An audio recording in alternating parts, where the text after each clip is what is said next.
In this video, we're going to take a look at test options once you have already added the test to your gradebook. So we're going to take this test as an example. We know it's an online test because it has the T. So I'm going to click I for information to go to the edit assignment page. Now, the title, the points, the number of questions, the category, all of that was part of adding the test and the options that we chose, including the assigned, due, and published date. Coming down a little further, here are some other options that the teacher chose. So teacher chose 2 days for test review, the log on pin, this is the name of the test, and if the teacher required completion of a previous assignment, that would be here as well. Now, all the other options that you cannot change in this window can be found under Test Info. So we're going to click Test Info. And on this page, we can see we have a number of different tabs.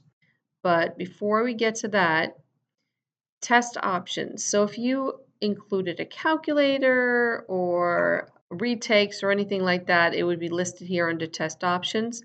This particular test only had the standard open to students online and auto grade test.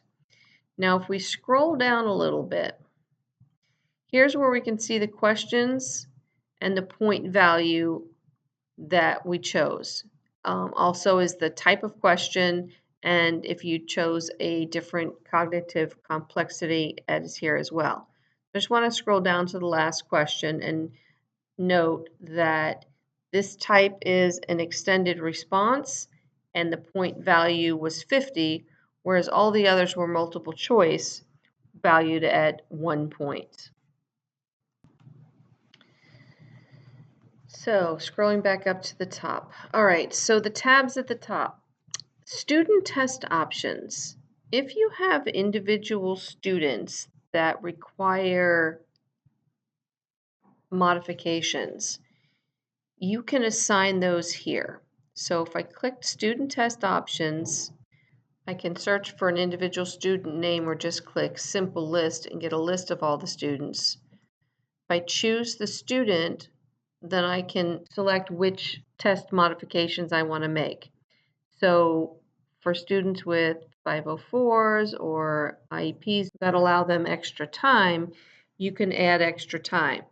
Keep in mind this is in minutes, so if the test is a timed test and you're only allowing it to be taken during class, maybe you'll allow them 30 extra minutes, or if you're going to allow them an entire extra day, minutes would be 1440 for the day, and then just save that. So that's adding individual student accommodations. If you want to print the test, you can click print test, and it basically gives you somewhat of a PDF of the test. Then just click print.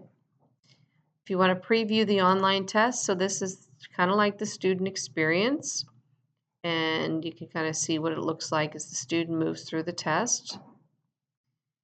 Incomplete tests. This is kind of an important tab, especially if you have a timed test. If you're restricting students to the time, so you're only giving them an hour to complete the test during class, if the time runs out and the student is in the middle of the test, the student never gets to the end where they click exit and submit. Because they never submitted it, it's considered an incomplete test. If that's the case, the students will show up here and would give you the option to check mark all the students and then click complete tests.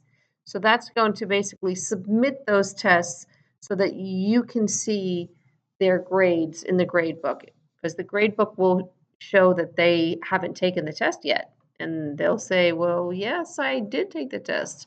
So this is definitely an important tab to keep in mind if students' grades are not showing up in the gradebook.